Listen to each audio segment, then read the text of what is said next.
How did you deal with times when you felt maybe that you'd fallen short or felt bad about something? I had so little sleep for 3 years because he would get up and wander every night. My sister was an incredible help for me because she's a nurse and she works with the mentally challenged, and she helped me through all of it because she knew Glenn as long as I did. And that, I think, was my saving grace. And also, I had a very tough thing happen once, and I learned to bite my tongue, where I was dressing Glenn, and he was strong still. And he worked out 3 days, 4 days a week. So he was muscled. And I was trying to pull on his socks, and I was trying to pull on his pants, and trying to put on his knee brace. And it was tough for me. And I said to myself, I muttered under my breath, I hate this disease. And I do hate this disease. I loved him, but I hate the disease. And he looked so strange at me. And so it meant that I had to watch what I said because I didn't know what he would pick up. It isn't like a 2-year-old toddler who is not aware of what words you're using, but might understand. You have to be careful about what you say. Yeah, I think you don't know what somebody will understand. That's right. It might be the moment right. of lucidity. Right.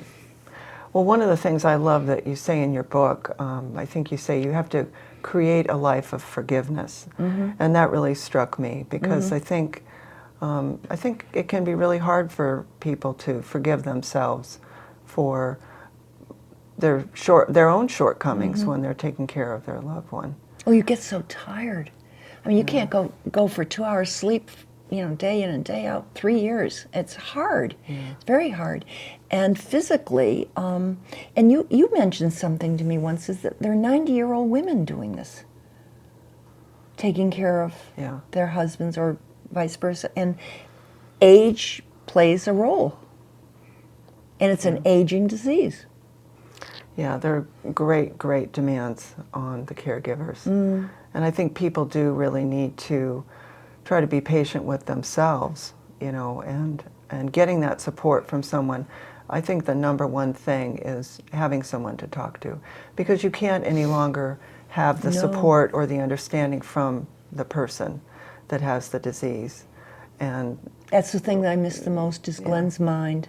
I just miss that mind because he had he had a great sense of humor, and he never put people down. He had this wonderful, quick humor, and I'd have to go out of the room and think what he just said and come back in laughing. It took me a while to understand what he was, and I miss that. I miss that terribly.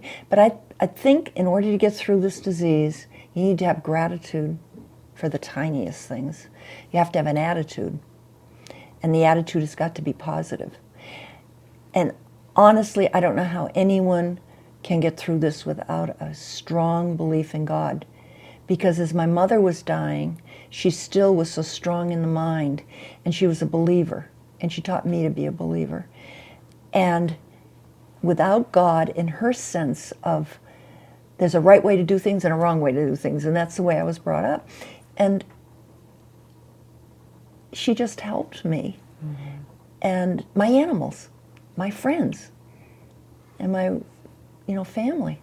And you had said to me at one point that all of those things gave you a sense of meaning. Yes. That you felt that there was a meaning for your life and even for this bad experience. Right. And I needed to be responsible for them, for the people around me, so that gave me a sense of purpose too, as well as taking care of Glenn. I needed to be responsible for the way we were. And I think that's kind of part of trying to make things feel normal, or as normal as possible. Getting up, feeding the dog, those the cat. those little responsibilities can really be a blessing. Yeah, it's true.